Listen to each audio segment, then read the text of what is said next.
Start करते हैं nitrogenous waste. Nitrogenous waste जो हमारी बुक में मेंशन है वो 3 नाइट्रोजनस वेस्ट हैं।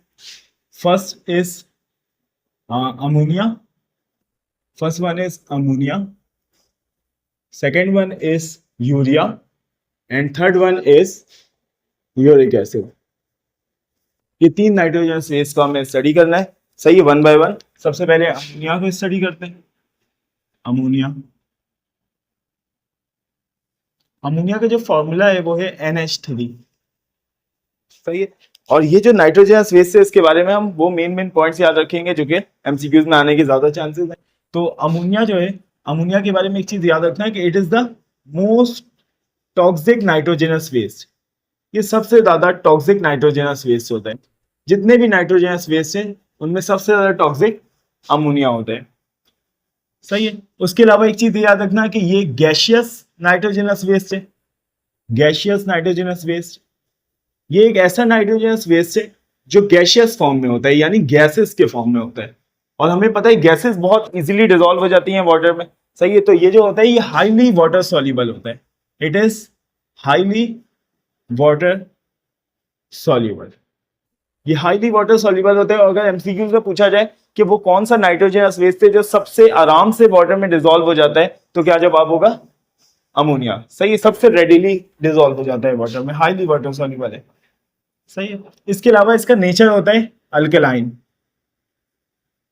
ये अल्कलाइन या फिर बेसिक इन नेचर होता है। तो अगर किसी ऑर्गेनिज्म की बॉडी में या फिर बॉडी फ्लूइड में या फिर ब्लड में अगर इसकी कंसंट्रेशन बढ़ जाए तो उसका पीएच भी क्या हो जाएगा? बढ़ जाएगा। सही है। तो it increase pH.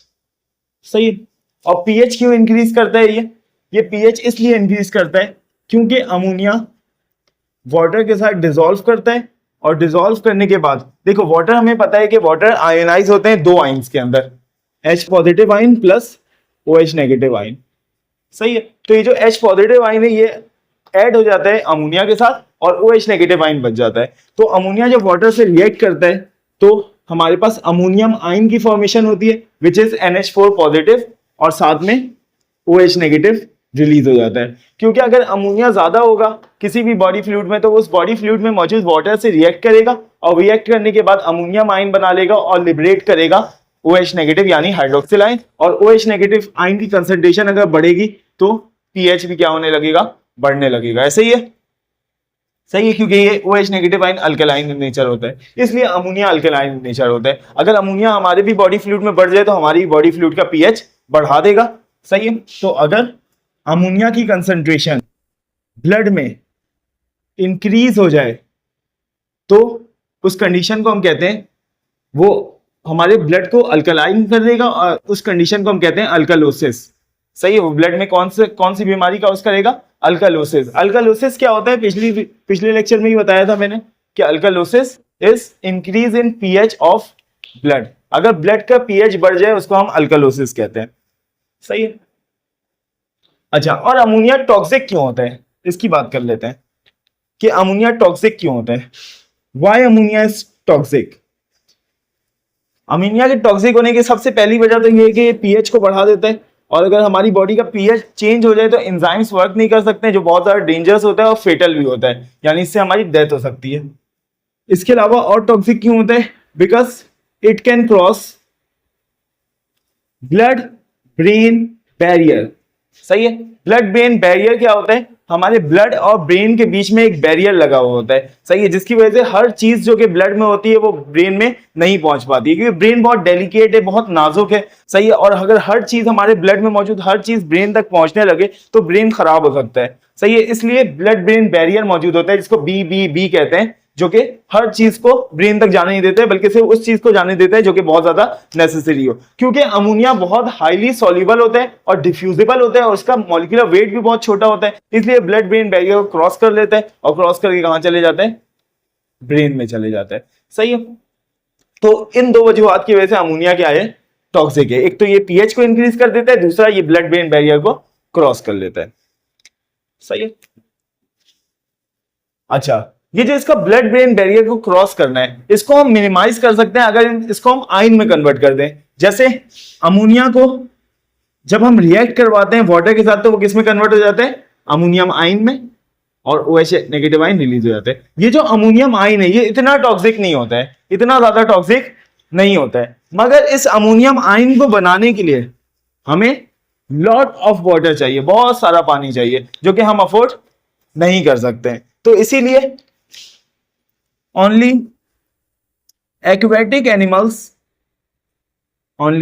aquatic animals like fishes excrete ammonia।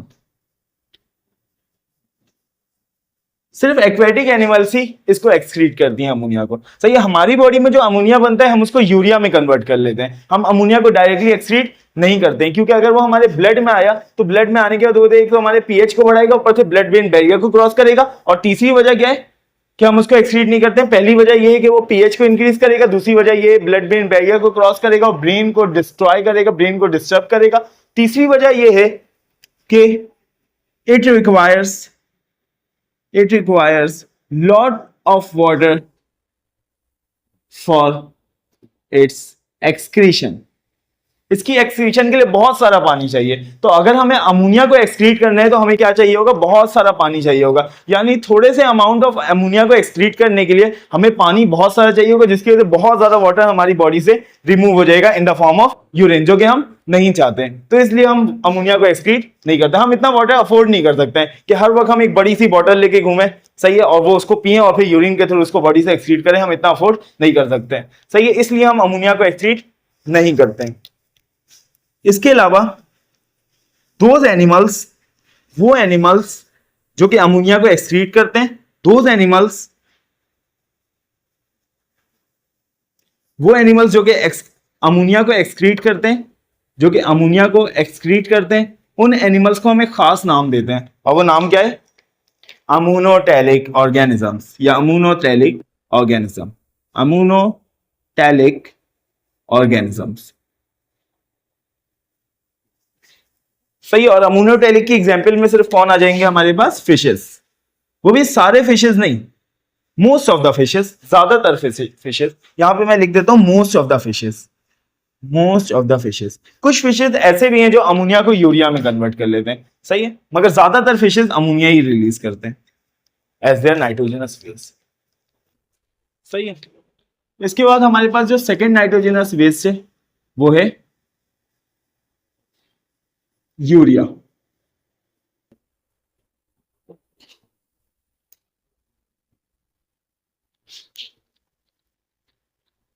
Urea का अगर फॉर्मूला देखें हम, तो यूरिया के फॉर्मूले में एक हमारे पास कार्बोनिल ग्रुप होता है और कार्बोनिल ग्रुप अटैच होता है दोनों साइड से अमाइन ग्रुप से या अमाइनो ग्रुप से, सही है। और इसी स्ट्रक्चर की वजह से, इस खास स्ट्रक्चर की वजह से यूरिया को हम एक और नाम देते हैं और वो नाम है कार्ब अमाइड। यूरिया को हम कार्ब अमाइड भी कहते हैं, सही। अच्छा, इसके अलावा यूरिया जो होता है, urea is less toxic than ammonia. Urea ammonia से ज्यादा, सॉरी, कम टॉक्सिक होता है, but more toxic than uric acid. Urea ammonia से ज्यादा टॉक्सिक होता है, मगर यूरिक एसिड से कम टॉक्सिक होता है, सही।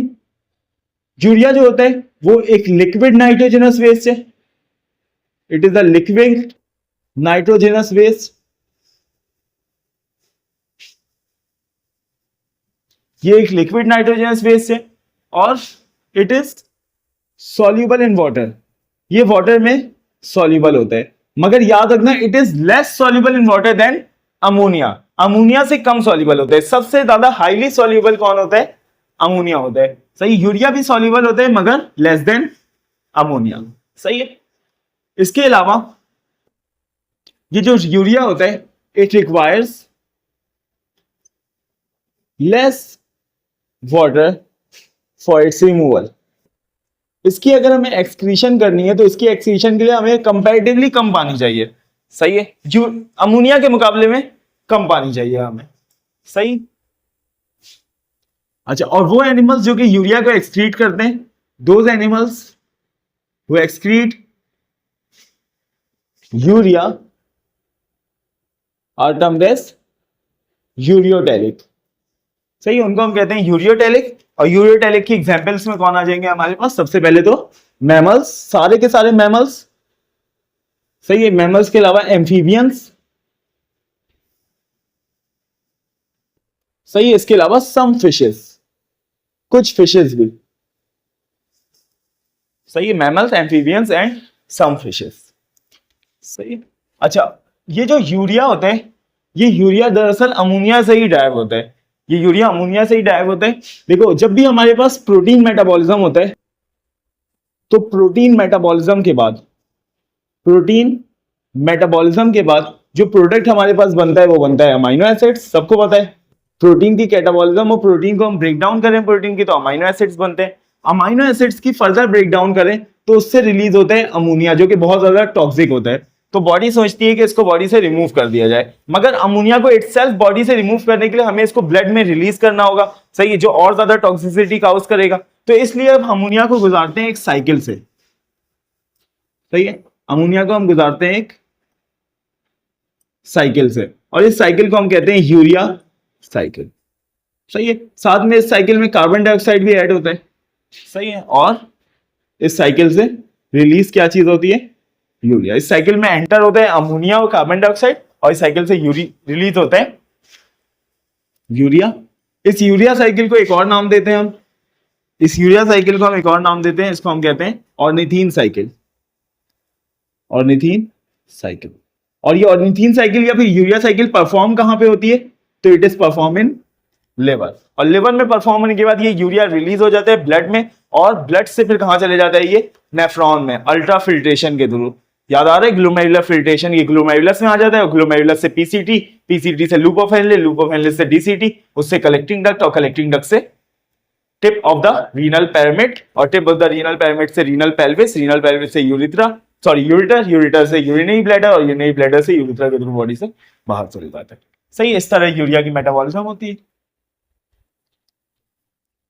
अच्छा, इसके बाद जो हमारे पास नाइट्रोजनस वेस्ट है वो है uric acid. Third nitrogenous waste is uric acid.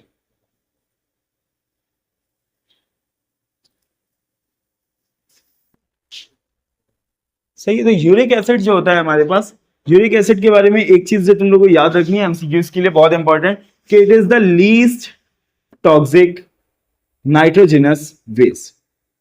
It is the least toxic nitrogenous waste. ये सबसे कम टॉक्सिक होता है। Least toxic nitrogenous waste, it is a solid nitrogenous waste. ये सॉलिड स्टेट में होता है, and it is sparingly soluble in water. Partially soluble हम कह सकते हैं कि वाटर में पूरी तरीके से डिसॉल्व नहीं होता है, और इट रिक्वायर्स, देखो अमोनिया को एक्सीड करने के लिए हमें बहुत ज्यादा पानी चाहिए था, यूरिया को एक्सीड करने के लिए कंपैरेटिवली कम पानी चाहिए था, मगर यूरिक एसिड को एक्सीड करने के लिए हमें बहुत ही कम पानी चाहिए, very less amount of water. किस चीज के लिए? For its removal. अगर यूरिक एसिड को हमारी बॉडी से रिमूव करना है हमें, तो हमें बहुत ही कम पानी चाहिए, बहुत कम पानी। सही, very less amount of water चाहिए। सही है, और ये जो कम पानी होता है, ये बहुत सारे बर्ड्स इसको इस्तेमाल करते हैं ताकि वो पानी को अपनी बॉडी में, वाटर को अपनी बॉडी में कंजर्व कर सके। सही है, तो क्योंकि इसको एक्सक्रीट करने के लिए हमें बहुत कम पानी चाहिए, तो it is excreted. Uric acid जब एक्सक्रीट होता है, it is excreted in semi solid form. Yes, ये सेमी सॉलिड फॉर्म या फिर हम कह सकते हैं पेस्ट फॉर्म में एक्सक्रीट होता है, क्योंकि इसको पानी बहुत कम चाहिए। और ये बर्ड्स और रेप्टाइल्स इसको इस्तेमाल करती हैं ताकि वो अपनी बॉडी में वाटर को कंजर्व कर सकें, बचा सकें। वो एनिमल्स जो कि यूरिक एसिड को एक्सक्रीट करें एज अ नाइट्रोजनस वेस्ट, उन ऑर्गेनिज्म को हम क्या कहते हैं? यूरिकोटेलिक। और यूरिकोटेलिक में कौन आ जाएगा इसकी एग्जाम्पल में? Fishes and reptiles, reptiles and fishes, ये दोनों यूरिकोटैलिक है, ये दोनों यूरिक एसिड रिलीज करती हैं, सही है, as a primary nitrogenous waste, सही। अच्छा, यूरिक एसिड बनता कैसे? देखो, सबसे पहले तो प्रोटीन मेटाबॉलिज्म होती है, इससे डायरेक्टली अमोनिया बन जाता है, सही है। अमोनिया को अमोनोटैलिक एनिमल्स रिलीज कर देते हैं, सही है। यूरियोटैलिक क्या करते हैं, उस अमोनिया को यूरिया साइकिल में भेजते हैं और उसको कन्वर्ट कर देते हैं इनटू यूरिया, सही है। जो यूरिकोटैलिक ऑर्गेनिजम्स होते हैं, यूरिकोटैलिक ऑर्गेनिज्म में अमोनिया बनता ही नहीं है, बल्कि ये अमाइनो एसिड का जो नाइट्रोजन होता है इसको भेज देते हैं प्यूरिन मेटाबॉलिज्म में, सही। इसमें यूरिया बनता ही नहीं है इनकी बॉडी में, अमाइनो एसिड के नाइट्रोजन को कहां भेज देते हैं, प्यूरिन मेटाबॉलिज्म में, और प्यूरिन मेटाबॉलिज्म से क्या बन जाता है, यूरिक एसिड।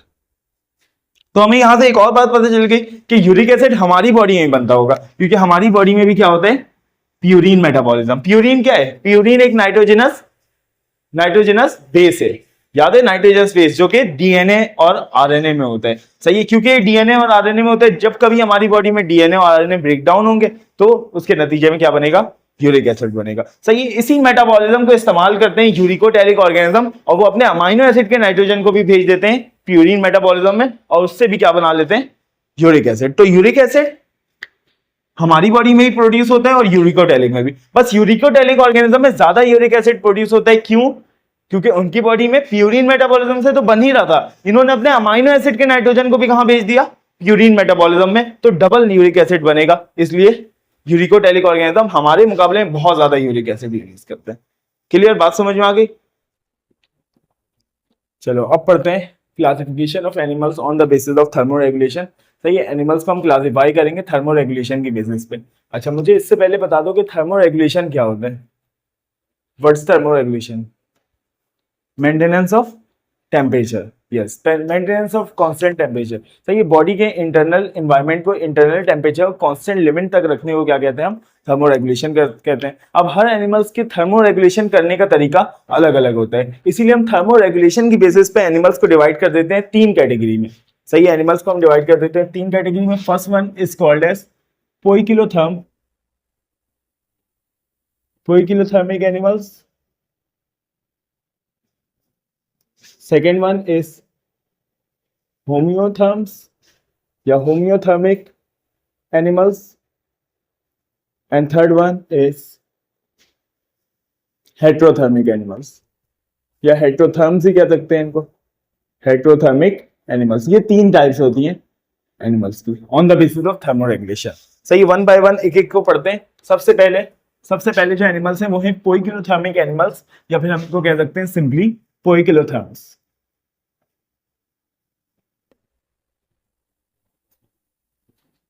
पोइकिलोथर्म्स,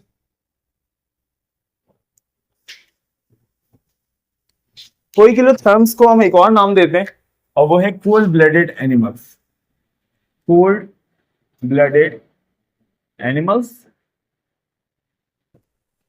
और कोल्ड ब्लडेड एनिमल्स हम किनको कहते हैं, कोल्ड ब्लडेड एनिमल्स हम एनिमल्स को कहते हैं which cannot maintain their internal temperature, हम कह सकते हैं इंटरनल बॉडी टेम्परेचर। ऐसे एनिमल्स जो कि अपना इंटरनल बॉडी टेम्परेचर मेंटेन नहीं कर सकते, हम उनको क्या कहते हैं, पोइकिलोथर्म्स कहते हैं, या फिर उनका दूसरा नाम क्या है, कोल्ड ब्लडेड एनिमल्स। अब ऐसे जो एनिमल्स होते हैं जो कि अपनी बॉडी टेम्परेचर को मेंटेन नहीं कर सकते, यानी उनकी बॉडी के अंदर ऐसा कोई मैकेनिज्म नहीं है जिसके जरिए वो अपनी बॉडी टेम्परेचर को मेंटेन कर सके, तो ऐसे एनिमल्स क्या करेंगे, एक्सटर्नल एनवायरनमेंट के जरिए बॉडी टेम्परेचर को मेंटेन करेंगे। जिस तरह लिजर्ड को तुमने अक्सर देखा होगा कि गर्मियों में वो उसमें बैठी रहती है, जमीन में बैठी रहती है, सही है, जमीन में होती है। क्यों? क्योंकि वो उससे क्या ले रही होती है, कोल्डनेस ले रही होती है। और सर्दियों में वो धूप में होती है, धूप में दीवारों में देखी जाती है, ऐसी होता है ना। क्यों? क्योंकि वो धूप से क्या ले रही होती है, हीट ले रही होती है, सही है, गर्माइश ले रही होती है, ताकि अपनी बॉडी टेम्परेचर को मेंटेन कर सके। तो ये जो हमारे पास पोइकिलोथर्म्स होते हैं या कोल्ड ब्लडेड एनिमल्स होते हैं, ये किस पे रिलाई करते हैं अपनी बॉडी टेम्परेचर को मेंटेन करने के लिए? They rely on external environment, they rely on external environment for their maintenance of body temperature, अपने बॉडी टेम्परेचर को मेंटेन करने के लिए किस पे रिलाई करते हैं? एक्सटर्नल टेम्परेचर पे रिलाई करते हैं। इसीलिए इसी वजह से they are also called as, इसीलिए हम इनको एक और नाम देते हैं, और वो नाम क्या है? एक्टोथर्म या एक्टोथर्मिक एनिमल्स, एक्टोथर्म। सही। और एक्टोथर्म हम इनको क्यों कहते हैं? क्योंकि ये आउटर एनवायरनमेंट पे, बाहर वाले एनवायरनमेंट पे, एक्टो मतलब क्या होते हैं?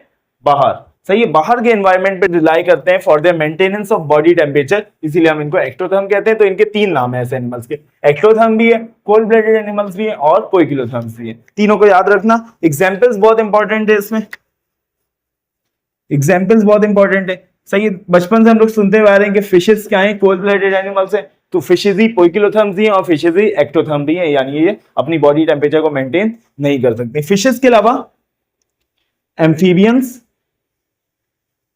एंड रेप्टाइल्स, ये तीनों के तीनों कोल्ड ब्लडेड एनिमल्स हैं, ये तीनों अपनी बॉडी टेम्परेचर को मेंटेन नहीं कर सकते। सही है। सेकेंड कैटेगरी जो है हमारे pass on the basis of thermoregulation, वो है होम्योथर्म्स।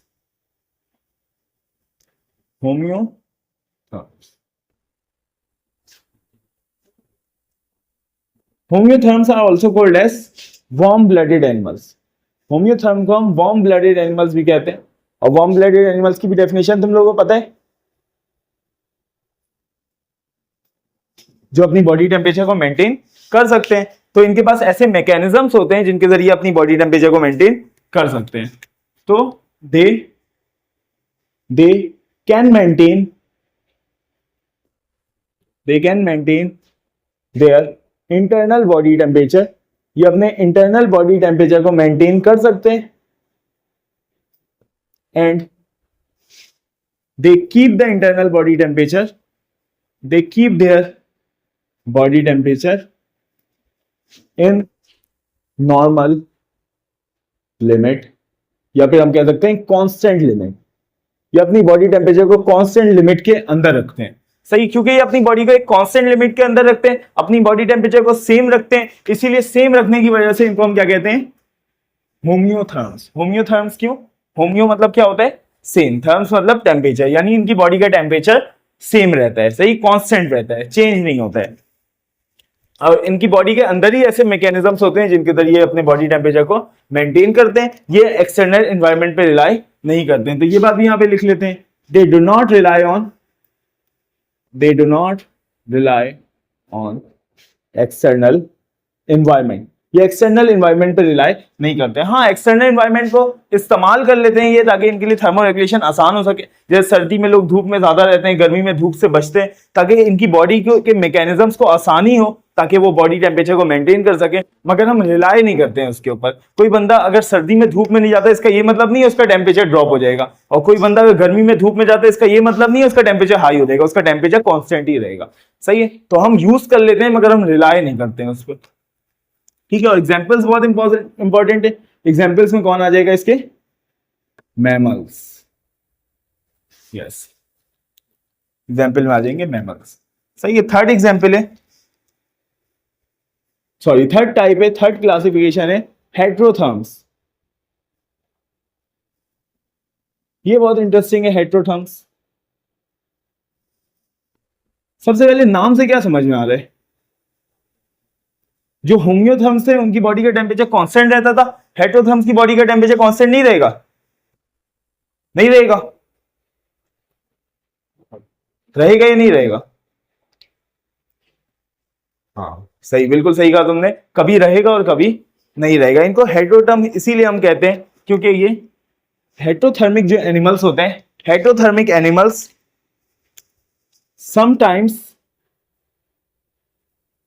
बिहेव एज होम्योथर्म्स, यानी warm blooded animals, and sometimes they behave as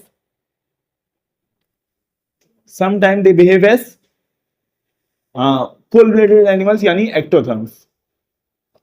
कभी कभी ये वार्म ब्लडेड एनिमल्स बन जाते हैं और कभी कोल्ड ब्लडेड एनिमल्स बन जाते हैं। सही है, कभी ये वार्म ब्लडेड मतलब ये अपनी नॉर्मल जिंदगी गुजारते हैं वार्म ब्लडेड एनिमल्स के तौर पे, मगर एक खास मौके पे आके ये कोल्ड ब्लडेड एनिमल्स यानी एक्टोथर्म बन जाते हैं। देखते हैं वो खास मौका क्या है। देखो सबसे पहले तो ये बात लिख देते हैं कि they are usually warm blooded यानी होमियोथर्म्स। ये यूजुअली तो होमियोथर्म्स होते हैं, but they become ectothermic animal, ये एक्टोथर्मिक बन जाते हैं, they become ectotherm during inactive period to conserve energy। देखो मैं समझाता हूं क्या होता है। देखो ये होमियोथर्म्स है, सही, मिसाल के तौर पे होमियोथर्म है, एक होमियोथर्म है। एग्जांपल्स देख लेते हैं पहले इनकी, ताकि हम इसको कॉल आउट कर सकें नाम के साथ। तो एग्जांपल में इसके आ जाते हैं कुछ मैमल्स, जैसे कि बेयर हो गया, जैसे कि बैट हो गया, जैसे कि ह्यूमिंग बर्ड हो गया। ये 3 एग्जांपल याद रखना, हमारी बुक में 3 एग्जांपल मेंशन है, सही है। तो कुछ मैमल्स होते हैं जो कि हेटेरोथर्म्स होते हैं, सही। मैमल्स ज्यादातर तो होमियोथर्म्स होते हैं, कुछ हेटेरोथर्म्स होते हैं। अब जो हेटेरोथर्मिक मैमल्स होते हैं यानी bear, bat, humming bird, bear की एग्जांपल ले लेते हैं। बेयर यानी भालू, सही है। बेयर क्या करता है, बेयर अपनी जिंदगी गुजारता है होमियोथर्म के हिसाब से, मतलब उनकी बॉडी के अंदर ऐसे मैकेनिज्म्स होते हैं बेयर की बॉडी के अंदर कि वो उसकी बॉडी का टेम्परेचर मेंटेन करके रखते हैं। मगर जब अनफेवरेबल कंडीशन आ जाती है, अनफेवरेबल कंडीशन आ जाती है, तो वो एक पीरियड में चले जाते हैं, एक फेज में चले जाते हैं अपने लाइफ की, जिसको क्या कहते हैं, इनएक्टिव फेज। और इनएक्टिव फेज में कब जाते हैं, ड्यूरिंग अनफेवरेबल सिचुएशन या कंडीशन, अनफेवरेबल कंडीशन। जैसे अगर खाना बहुत ज्यादा कम है, फूड की कमी हो गई, सही, या फिर सर्दी बहुत ज्यादा हो गई। अगर देखो मिसाल के तौर पे सर्दी बहुत ज्यादा हो जाती है, बेयर पाए भी जाते हैं बर्फीले इलाके में, सही। तो अगर सर्दी बहुत ज्यादा हो जाती है तो उनकी बॉडी के अंदर बहुत ज्यादा उनको एनर्जी अपनी खर्च करनी पड़ती है अपनी बॉडी टेम्परेचर को मेंटेन करने के लिए, सही। और अगर वो अपनी बॉडी टेम्परेचर को मेंटेन नहीं करेंगे तो क्या होगा, उनका बॉडी टेम्परेचर लो होगा, और लो होने से क्या होगा, उनके एंजाइम्स इनएक्टिव हो जाएंगे, सही है। तो इसलिए वो चले जाते हैं एक इनएक्टिव फेज के अंदर, सही है। इनएक्टिव फेज के अंदर क्यों जाते हैं, ताकि वो इनएक्टिव हो जाए, कोई काम ना करे। कोई काम नहीं करेंगे तो उनको एंजाइम्स की जरूरत पड़ेगी, नहीं पड़ेगी। थोड़ी बहुत एंजाइम्स की जरूरत पड़ेगी सिर्फ उनको जिंदा रखने के लिए, सही, रिस्पायरेशन वगैरह करने के लिए, तो उतने एंजाइम्स बच जाते हैं, सही। बाकी सारे एंजाइम्स क्या हो जाते हैं, इनएक्टिव हो जाते हैं। और याद करो एंजाइम में हमने टेम्परेचर वाले उस पर पढ़ा था, टेम्परेचर वाले टॉपिक में, कि एंजाइम का टेम्परेचर, अगर हम बॉडी का टेम्परेचर लो कर दे तो एंजाइम डिस्ट्रॉय नहीं होते हैं, सिर्फ इनएक्टिव होते हैं। और जब दोबारा से टेम्परेचर वापस से रिवर्स होता है तो एंजाइम वापस से फंक्शनल हो जाते हैं, पढ़ा था ना। एंजाइम्स डीनेचर नहीं होते हैं लो टेम्परेचर पे, तो ये लो इनएक्टिव फेज के अंदर, इनएक्टिव पीरियड के अंदर लो टेम्परेचर के अंदर चले जाते हैं, सही, इनएक्टिव हो जाते हैं, सही। और इनएक्टिव फेज में करते ही क्या है, ये कुछ भी नहीं करते हैं, सही। इनकी बॉडी में जो फैट स्टोर होता है ये उससे एनर्जी हासिल करते हैं और सर्वाइव करते रहते हैं, सही है। फिर जब फेवरेबल कंडीशन वापस आ जाती है, यानी सर्दी खत्म हो जाती है, खाने के कोई आसार नजर आ जाते हैं, तो वापस से नींद से उठ जाते हैं, सही। ये इनएक्टिव फेज के अलग अलग नाम होते हैं। जैसे अगर ये इनएक्टिव फेज हम बात करें बेयर के अंदर, तो बेयर के अंदर हम इसको कहते हैं हाइबरनेशन, सही है। और ये हाइबरनेशन जाता है तकरीबन मंथ से ईयर्स तक, सही, यानी 1 साल का भी हो सकता है और कुछ मंथ्स का भी हो सकता है, 4 महीने का, 5 महीने का, 1 महीने का, 8 महीने का, कुछ मंथ्स का भी हो सकता है और कुछ ईयर्स का भी हो सकता है बेयर के अंदर, सही है। तो अज्यूम करते हैं, देखो बेयर अपनी नॉर्मल जिंदगी गुजार रहा है, अचानक से उसके पास खाना नहीं है खाने के लिए, तो उसको अगर सर्वाइव करना है, उसको भागना है, दौड़ना है, जिंदा रहना है, तो बहुत ज्यादा एनर्जी की जरूरत पड़ेगी, सही है। तो वो क्या करता है, हाइबरनेशन में चले जाता है, सही है। हाइबरनेशन में कैसे जाता है, वो कोई एक केव ढूंढता है, कोई एक गुफा ढूंढता है, गार ढूंढता है, और उसके अंदर सो जाता है और चले जाता है हाइबरनेशन में, सही। और वो कब तक हाइबरनेशन में होता है, जब तक कंडीशन फेवरेबल ना हो जाए या फिर कोई खाना ना आ जाए, सही, तब तक वो हाइबरनेशन में रहते हैं। जैसे ही खाना आता है वो वापस से एक्टिव हो जाते हैं। और क्यों जाता है हाइबरनेशन के अंदर, क्योंकि उसको जिंदा रहने के लिए बहुत एनर्जी खर्च करनी पड़ रही है, तो वो हाइबरनेशन के अंदर चले जाता है। उसमें इसका टेम्परेचर वगैरह सब ड्रॉप कर जाता है। हाइबरनेशन में होता क्या है, हाइबरनेशन में उसकी बॉडी का टेम्परेचर भी ड्रॉप कर जाता है, सही है। और इसकी बॉडी का हार्ट रेट भी ड्रॉप कर जाता है, ब्लड प्रेशर भी ड्रॉप कर जाता है, और सारे मेटाबॉलिज्म वगैरह सब ड्रॉप कर जाते हैं। तुम लोगों ने टॉम एंड जेरी में देखा होगा कि टॉम कभी कभी एक गार में चले जाता है, एक केव में चले जाता है, और वहां पे एक भालू सो रहा होता है, एक बेयर सो रहा होता है, और वो उसको जगा देता है, फिर वो उसके पीछे पीछे भागता है, देखा है ना। तो वो वही हाइबरनेशन में होता है, सही। फिर टॉम जाके उसको तंग कर देता है, वो उठ जाता है और फिर उसको खाने के लिए उसके पीछे भागने लगता है। और ये बात समझिए, इसी तरीके से ह्यूमिंग बर्ड और जो बैट हैं ये भी इनएक्टिव फेज में जाते हैं, और इनके जो इनएक्टिव फेज होते हैं, इनके इनएक्टिव फेज को हम एक और नाम देते हैं, और वो है टॉपर, सही है। और टॉपर यूजुअली यूजुअली आवर्स का होता है, या फिर हम कह सकते हैं डेज का होता है, आवर्स या फिर डेज का होता है, ज्यादा लंबा नहीं जाता है टॉपर। और ये भी इनएक्टिव फेज है जो ये अपनी एनर्जी बचाने के लिए इस्तेमाल करते हैं। जैसे कभी कोई भूत बंगला देखा हो, तो वो भूत बंगला जैसे ही खोलते हैं उसके ऊपर उल्टे उल्टे चमगादड़ सो रहे होते हैं, तो वो उल्टे होके चमगादड़ जो बैट होते हैं वो यही कर रहे होते हैं, टॉपर के अंदर होते हैं, ताकि अपनी एनर्जी को बचा सके। ठीक है, थर्मो रेगुलेशन मैमल्स या humans, thermo regulation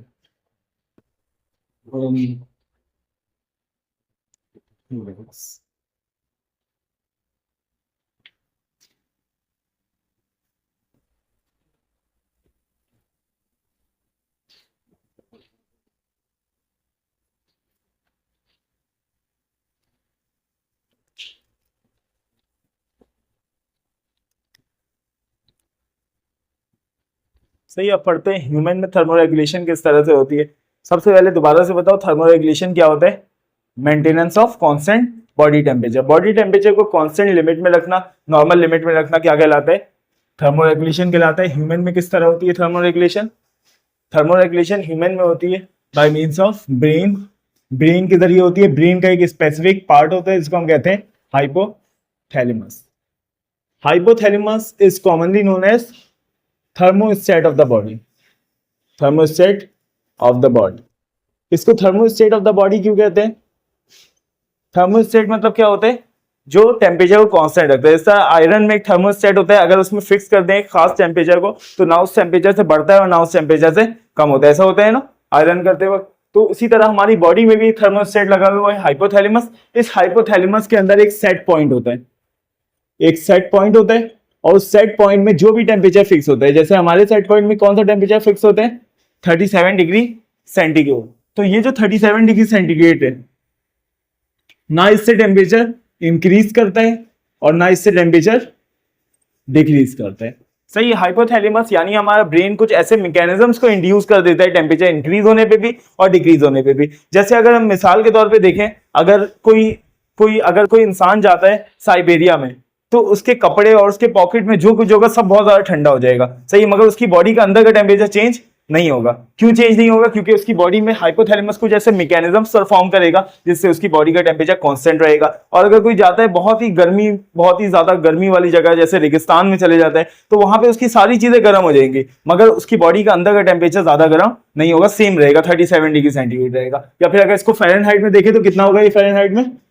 98.7 degree Fahrenheit.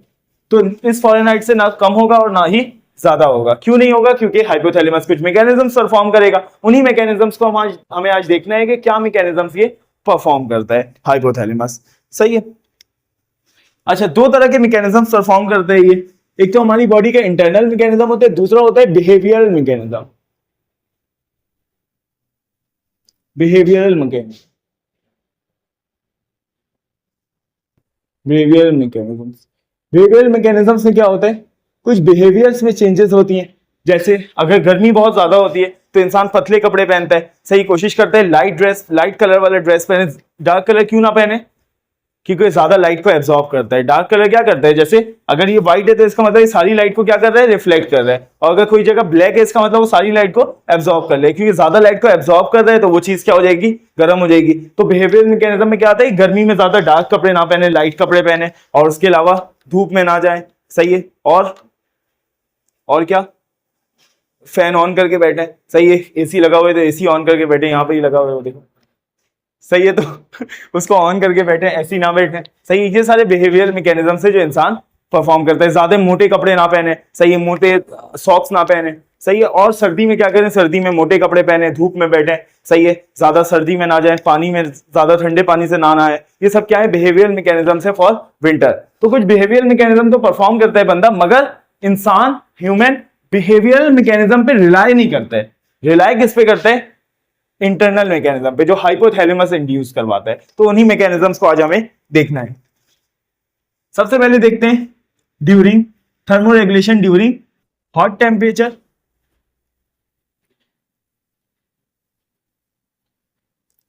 Hot temperature में किस तरह थर्मोरेगुलेशन होती है, फिर देखेंगे कि कोल्ड टेम्परेचर में किस तरह थर्मोरेगुलेशन होती है। Thermoregulation during hot temperature.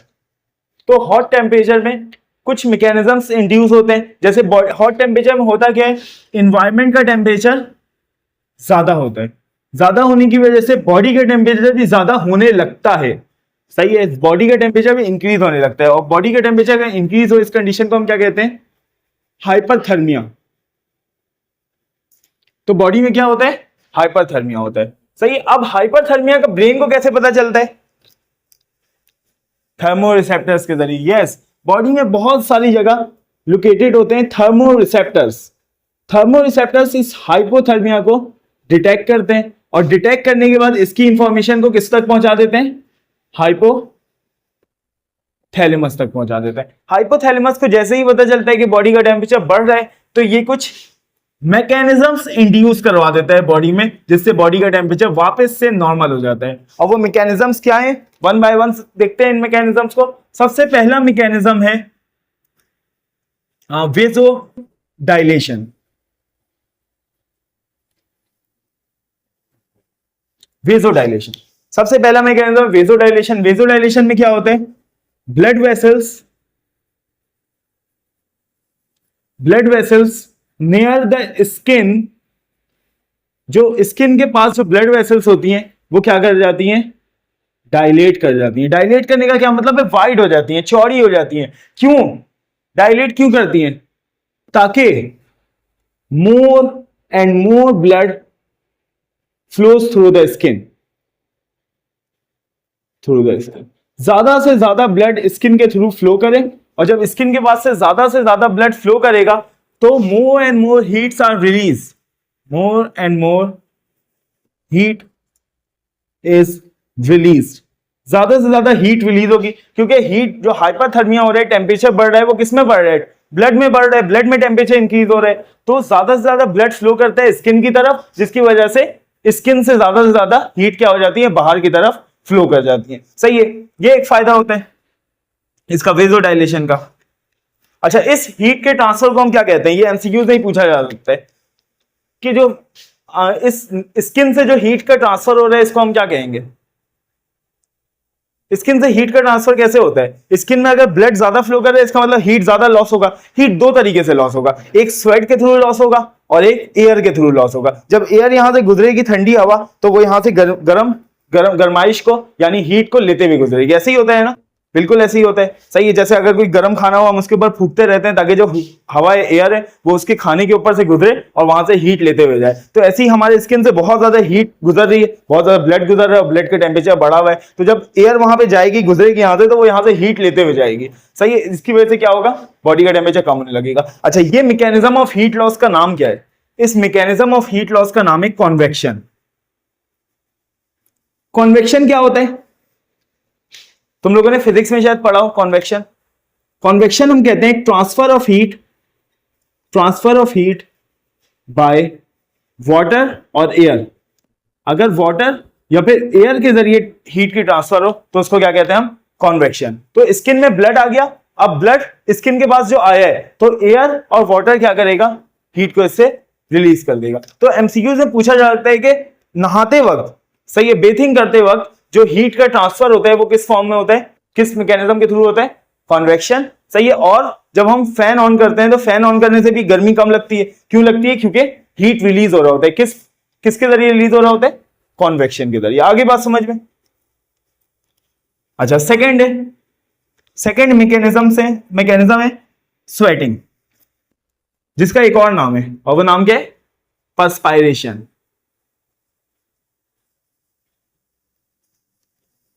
Hypothalamus sweating या फिर पर्सपायरेशन को इंड्यूस कर देते हैं, जिसकी वजह से क्या होता है, एवापोरेशन होती है। ब्लड से वाटर एवापोरेट होता है, ब्लड से वाटर क्या होता है, एवापोरेट होता है स्वेट के थ्रू। और जब ब्लड से वाटर एवापोरेट होता है तो ये क्या प्रोड्यूस करता है, कूलिंग इफेक्ट, सही है, ये कूलिंग इफेक्ट प्रोड्यूस करता है। इस तरह ज्यादा से ज्यादा ब्लड गुजरा स्किन के पास से, एयर ने क्या किया, इससे रिमूव कर दिया इसको, हीट को, और साथ में स्वेट ने भी क्या किया, एवापोरेशन के थ्रू क्या कर दिया, हीट को रिलीज कर दिया। इस तरह स्किन से जो ब्लड गुजरता है वो ब्लड क्या हो जाता है, ठंडा हो जाता है। फिर ये ब्लड जब बॉडी के डिफरेंट पार्ट्स में जाता है तो वो पार्ट्स भी क्या हो जाते हैं, कूल डाउन हो जाते हैं। इस तरह हाइपरथर्मिया से हमारी बॉडी निमटती है। इसके अलावा थर्ड है थिनिंग ऑफ हाइपोडर्मिस। जो हाइपोडर्मिस होता है हमारे पास, ये फैट से कवर्ड होता है, फैट की एक लेयर होती है, ये काफी ज्यादा थिन हो जाती है ताकि ज्यादा से ज्यादा स्किन से हीट लॉस हो सके। अगर ये थिक होगी तो हीट, ब्लड तो गुजरेगा, वेज़ोडाइलेशन तो हो गई है, ब्लड तो स्किन से ज्यादा गुजरेगा, मगर हीट लॉस नहीं होगी। क्यों नहीं होगी? क्योंकि हाइपोडर्मिस हीट को क्या कर लेगा? इंसुलेट कर देगा, सही है, कंजर्व कर लेगा। तो हाइपोडर्मिस थिकन हो जाता है ताकि हम ज्यादा से ज्यादा हीट रिलीज हो सके। क्लियर? अब हम देखते हैं कि हाइपोथर्मिया में क्या होता है। अच्छा, एक और चीज होती है, मेटाबॉलिज्म जो है हमारी बॉडी का वो स्लो हो जाता है, मेटाबॉलिज्म स्लो हो जाता है। आप कोल्ड टेम्परेचर में कैसे बॉडी मेंटेन करती है? कोल्ड टेम्परेचर को किस तरह मेंटेन करती है? तो thermo regulation during cold temperature, ये देखते हैं।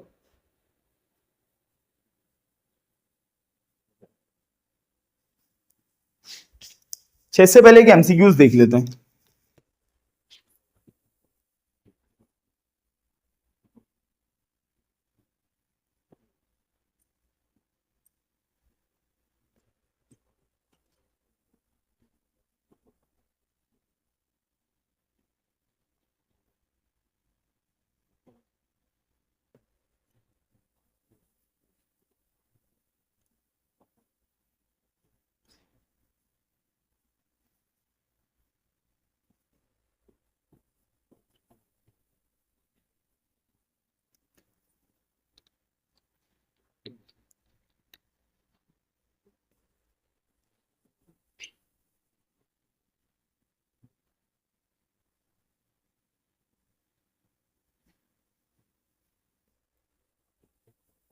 बताओ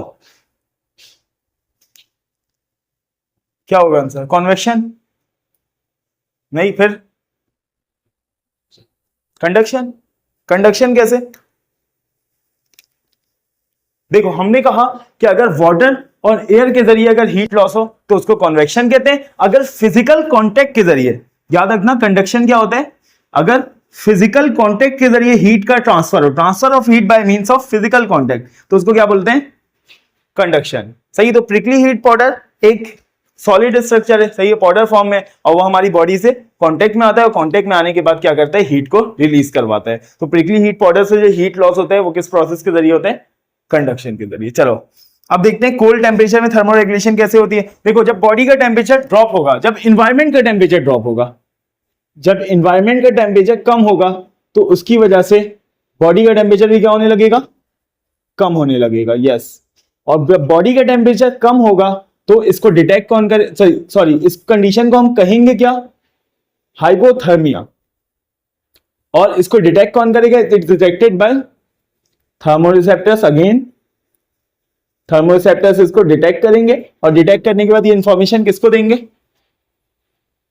ब्रेन को। ब्रेन के कौन से पार्ट को? हाइपोथैलेमस।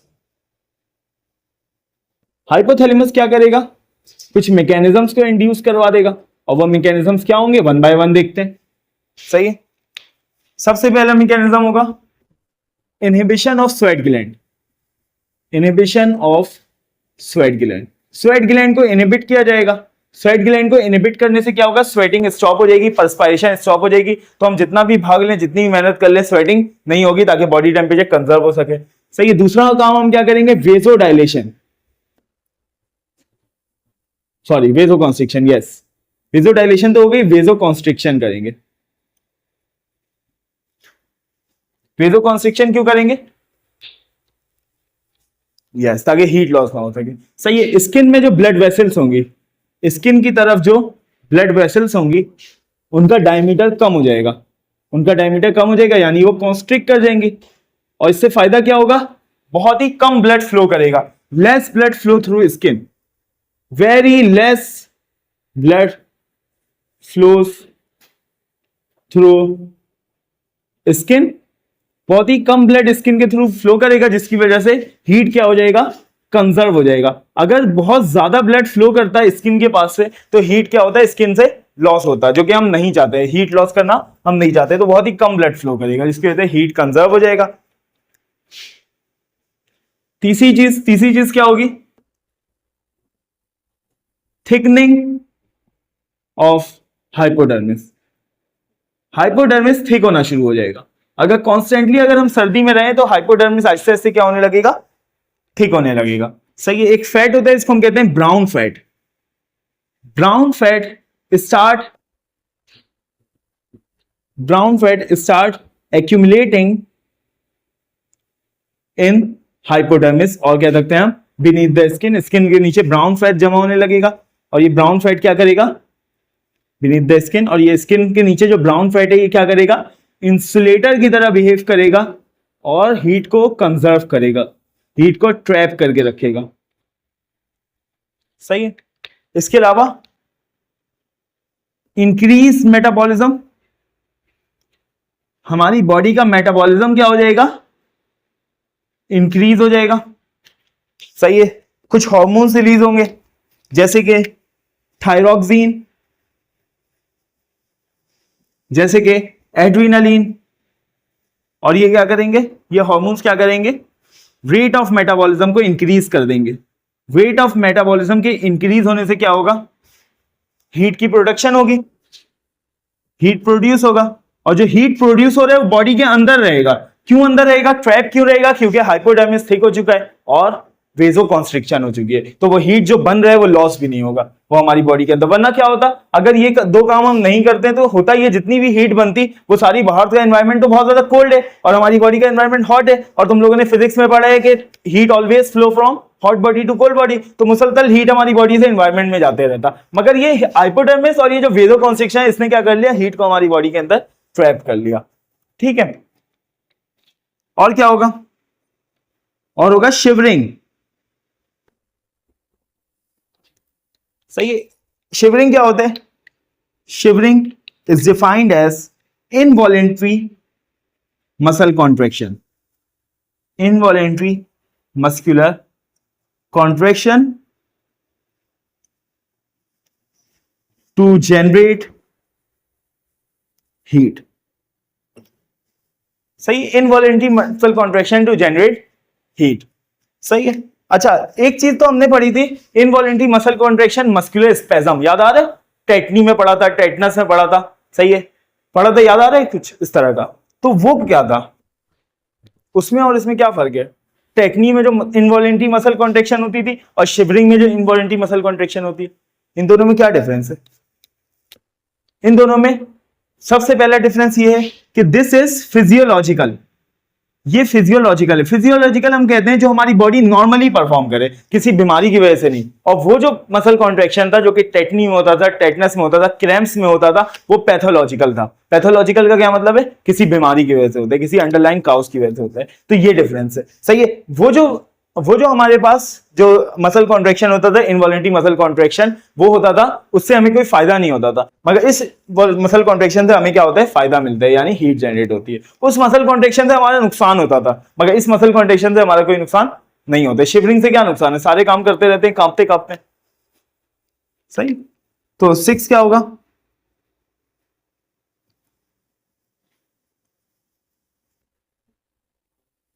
पाइली कॉन्ट्रिक्शन। पाइली कॉन्स्ट्रिक्शन को हम कहते हैं, या फिर पाइली इरेक्शन कह सकते हैं इसको, पाइली इरेक्शन। सही। क्या मतलब पाइली इरेक्शन का? Erection of hairs, erection of hairs. Erection of hairs को हम गूस बम्प्स भी कहते हैं, कुछ भी कह दो, गूस बम्प्स कह दो। सही है। तो इसकी वजह से भी क्या होता है? इसकी वजह से भी हीट ट्रैप हो जाता है। ये कैसे हीट ट्रैप करता है? इरेक्शन ऑफ हेयर, यानी जो हम कहते हैं रुएं खड़े हो जाते हैं जो हमारे हाथ के, इससे कैसे? इससे कोई गर्मी सर्दी अंदर, सॉरी हीट अंदर ट्रैप हो सकती है?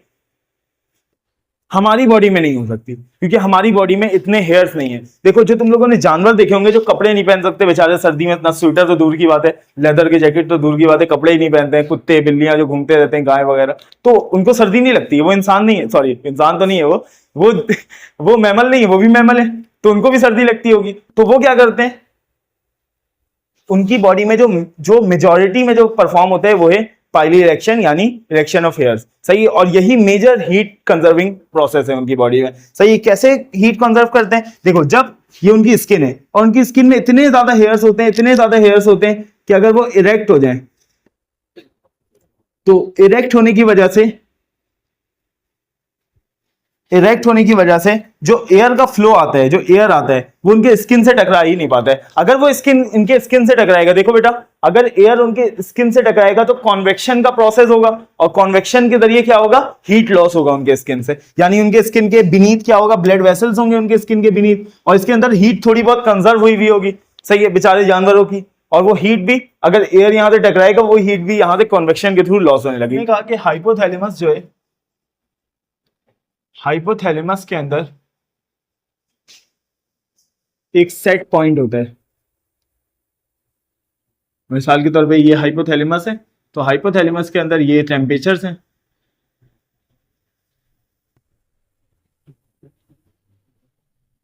तो ये हाइपोथैलेमस का सेट पॉइंट फिक्स होता है किसके ऊपर, 37 डिग्री सेंटीग्रेड के ऊपर, और टेम्परेचर अगर 37 डिग्री सेंटीग्रेड से बढ़ जाए, मिसाल के तौर पे ये हाइपोथैलेमस का सेट पॉइंट है, सही है, बॉडी से थर्मो रिसेप्टर्स से इंफॉर्मेशन आती है, थर्मो रिसेप्टर्स से इंफॉर्मेशन आती है कि टेम्परेचर इंक्रीज हो गया है, टेम्परेचर हो गया मिसाल के तौर पे 38 डिग्री सेंटीग्रेड या फिर 36 डिग्री सेंटीग्रेड, 38 डिग्री सेंटीग्रेड हो गया, 36 मतलब कम हो गया है, ज्यादा हो गया है, तो हाइपोथैलेमस ये बॉडी टेम्परेचर थर्मो रिसेप्टर से इंफॉर्मेशन आई है, इसको मैच करता है अपने सेट पॉइंट से। अगर वो इस सेट पॉइंट के बराबर होती है तो कुछ नहीं करता है, अगर सेट पॉइंट से बढ़ी भी होती है यानी 38 डिग्री सेंटीग्रेड, तो वो हॉट टेम्परेचर वाले जितने मैकेनिज्म्स होते हैं उसको स्टिमुलेट कर देता है, एक्टिवेट कर देता है, और अगर टेम्परेचर नॉर्मल से कम होता है तो वो सेट पॉइंट के नॉर्मल से कम होता है तो वो क्या करता है, वो ये कोल्ड टेम्परेचर वाले जितने मैकेनिज्म्स है इनको इंड्यूस कर देते हैं, इनको एक्टिवेट कर देता है, सही है। मगर दो ऐसे कंडीशंस हैं, एक है हीट स्ट्रोक और दूसरा है पायरेक्सिया यानी फीवर। ये जो दो कंडीशन है इसमें बॉडी टेम्परेचर बढ़ा रहता है, इंक्रीज रहता है, सही है। हीट स्ट्रोक अगर किसी को हो जाए तब भी उसकी बॉडी का टेम्परेचर बढ़ा रहता है, और अगर किसी को फीवर हो जाए, बुखार हो जाए, तब भी उसकी बॉडी का टेम्परेचर बढ़ा रहता है। तो क्या हाइपोथैलेमस सोया हुआ है? तुम लोगों को बुखार में कहना चाहिए ना कि हाइपोथैलेमस कहाँ सोया हुआ है, क्यों काम नहीं कर रहा है, क्यों नहीं कर रहा है, बताओ। ये दो ऐसी कंडीशन क्यों है, हीट स्ट्रोक में और पायरेक्सिया में टेम्परेचर हाइपोथैलेमस क्यों मेंटेन नहीं करता है?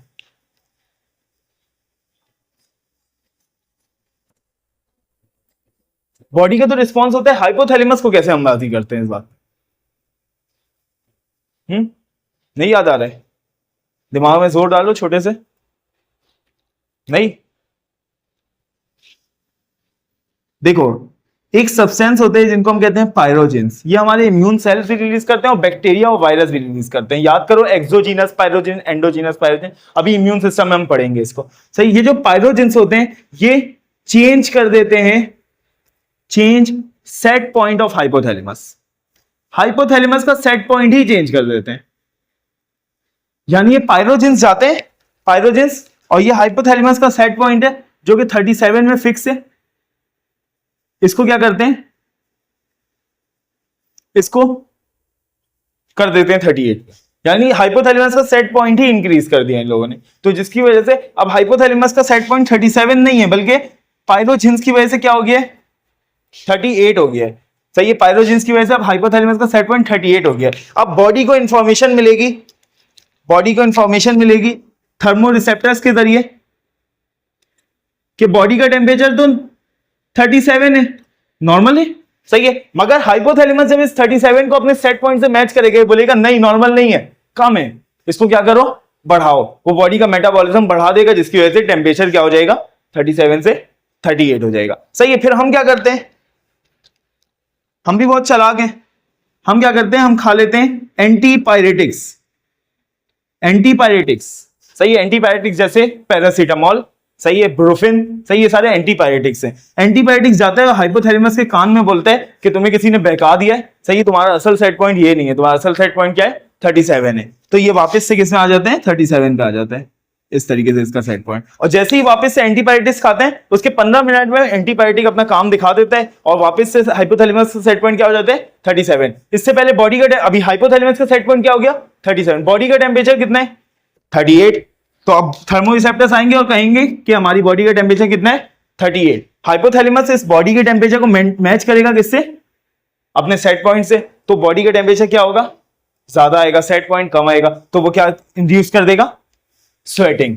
क्या इंड्यूस करेगा? स्वेटिंग, जिसकी वजह से बॉडी टेम्परेचर कम हो जाएगा। इसीलिए एंटीबायोटिक्स खाते ही क्या होता है? स्वेटिंग शुरू हो जाती है, और जैसी ही स्वेटिंग होती है वैसे ही बुखार क्या हो जाता है?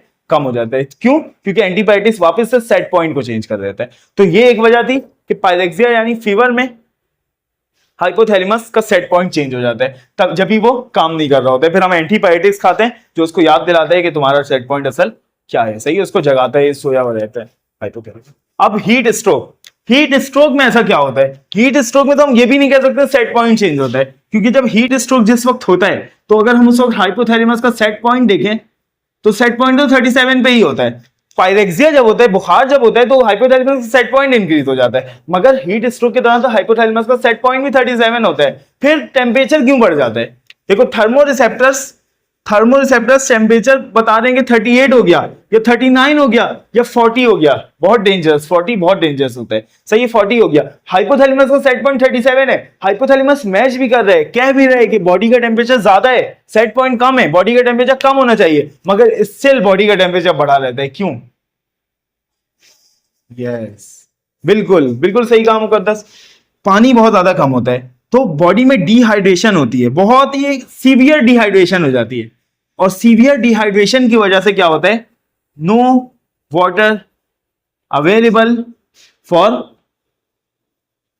स्वेटिंग, स्वेटिंग के लिए कोई वाटर अवेलेबल ही नहीं होता है। तो हाइपोथैलेमस बोलता है मैं क्या करूं, टेम्परेचर बढ़ गया तो मैं क्या करूं, मेरे पास पानी नहीं है काम करने के लिए, सही है। तो हाइपोथैलेमस बैठा रहता है पानी पीने के इंतजार में, और बंदा खड़ा रहता है कि बोलते हैं मेरे अंदर बहुत ताकत है, बहुत एनर्जी, मैं धूप में खड़ा रहूंगा, और फिर खड़े खड़े ही फिर अचानक से खड़े खड़े उसकी आंख खुलती है तो वो वहां खड़ा होते हैं जहन्नुम में, वो सॉरी जन्नत में, सही है। आगे बात समझ में?